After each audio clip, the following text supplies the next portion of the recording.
Is Canada doing enough to keep the North American Aerospace Defense Command prepared? Let's find out. Joining me now, Liberal MP for Taleeb Noormohamed, Conservative Foreign Affairs critic Michael Chong, and NDP Foreign Affairs critic Heather McPherson. Great to have you here.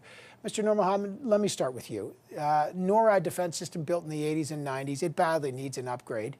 You know it can't keep up with the Russia, North Korea's, the hypersonic missiles, long-range cruise missiles that use terrain mapping. Essentially, they can come here almost undetected.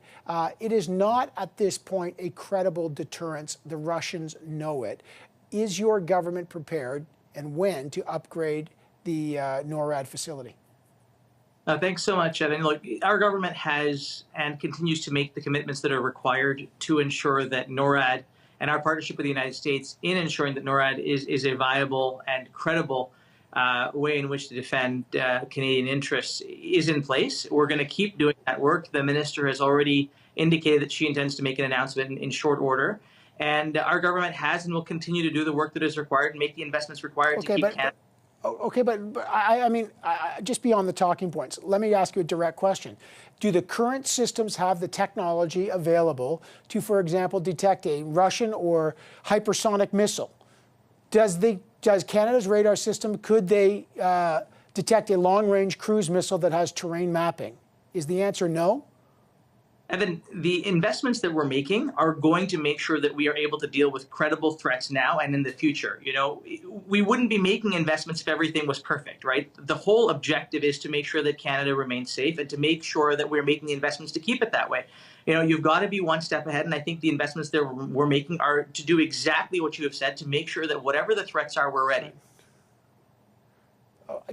Listen, we're not one step ahead. Like, these are just the facts, because hypersonic missiles are already in existence, and we don't have the technology to defend. Mr. Chong, investments weren't made in NORAD under the Harper government either, as you know, but what needs to happen urgently? Well, what needs to happen is the government needs to increase defense spending to 2% of gross domestic product. It needs to do so precisely because it's going to take $10 or $15 billion with the United States to modernize NORAD's early warning system. This system dates to the 1980s. It is woefully out of date. It was built before the development, as you pointed out, of hypersonic missile technology, of other technologies like autonomous underwater vehicles that the Russians now have that threaten not just northern North America, but also the South. And so the government needs to uphold its commitment to the NATO alliance and to NORAD by increasing defense spending. It also needs to join the ballistic missile defense system, as the United Kingdom has already done. Look, Evan, on February 24th, the world changed, and our closest allies have been changing with that reality. For example, Germany reversed decades of foreign and military policy and announced an immediate infusion and commitment to the 2%. It announced an immediate spend of $140 billion US. $140 billion Canadian in military spending in order to meet its commitment. Just this past week, Sweden and Finland applied to join the NATO alliance. This is remarkable. Sweden has been a neutral country for over 200 years, and the fact that they have abandoned that neutrality to join a military alliance speaks to how the world has changed since February 24th. This government, though, our government here in Canada, has been slow to react to this change. In fact, just last week, U.S. Ambassador David Cohen spoke out publicly and was critical of the government and its most recent budget for failing to play its role in contributing to North American defense. We know, okay, you've raised a good point. I want to pick up on it right now. And that point, and I'll ask Ms. McPherson on that, the ballistic missile defense. I know Anita Anand, the defense minister, who's with the Prime Minister, saying that Canada is going to reassess and examine the possibility of joining the U.S. ballistic missile defense system. This has been going on since like 2005, okay? Would the NDP support that?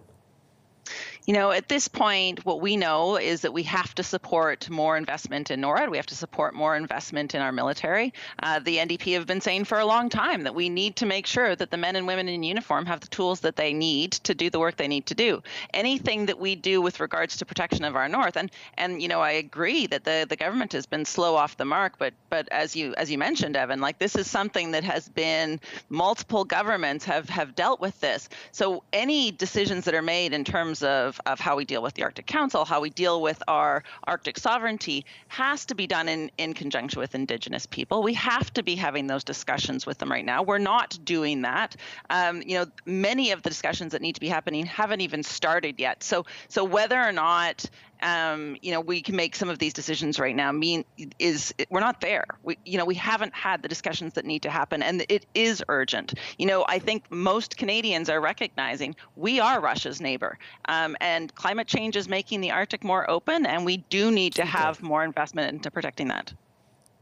Okay, so the NDP is open to saying yes to ballistic missile defense, which Paul Martin said no to in 2005. No, that is not what I said. What I said is that we need to have discussions with Indigenous people. We need to be talking about what is the strategy for Canada to move forward to defend our North, to defend the people that live in the North and the people in Canada. Okay, but you said you're open to this. I didn't say you were saying it, but you're open to discussing ballistic missile defense. Is that right? I am open to talking to the Indigenous people that live in that area. That's what I'm open to doing. Okay. Okay. Let me go back. Let me go back to Mr. Noormohamed. I know the defense minister said ballistic missile defense is really key. Things have changed. Hypersonic missiles, the threat from Russia, the threat from China, the threat from North Korea. Is Canada, and the Prime Minister being in Cheyenne Mountain, is Canada prepared to announce that it will be part of the U.S. ballistic missile defense systems? Well, Evan, I think you've heard two different points of view from Mr. Chong and from Ms. McPherson. The reality is that between these, you know, working within the Parliament that we have to make good decisions that always protect the interests of Canadians. Are we going to make the investments that we need to make? Absolutely. I'm not, you know, I think it's irresponsible to presuppose what the minister will announce. I think that is for her to do and for her to decide on the basis of the best advice that she gets from her generals and from the advisors that know best. But what I will say is this: it is important for us to work together across party lines on ensuring that these investments are able to be made. That yes, we can sell it with Indigenous peoples. Yes, we hear from the experts, but the threats that we face are not just the ones that you've described, Evan. We have to think about cyber. We have to think about the other areas in which Canada needs to be ready. And so this needs to be a multi-pronged, multifaceted approach that builds on the 10-year plan that we laid out in 2017. And look, we're not dummies. Everybody knows that the world has changed. And so the investments that we are making and the way in which we lean into those investments now as a direct result of Russia's absolutely aberrant war in Ukraine are things that we're going to have to do, and we are recalibrating accordingly, and it's going to take all parties working together and to not make this a partisan issue in order to be able to solve this in the best interest of Canadians.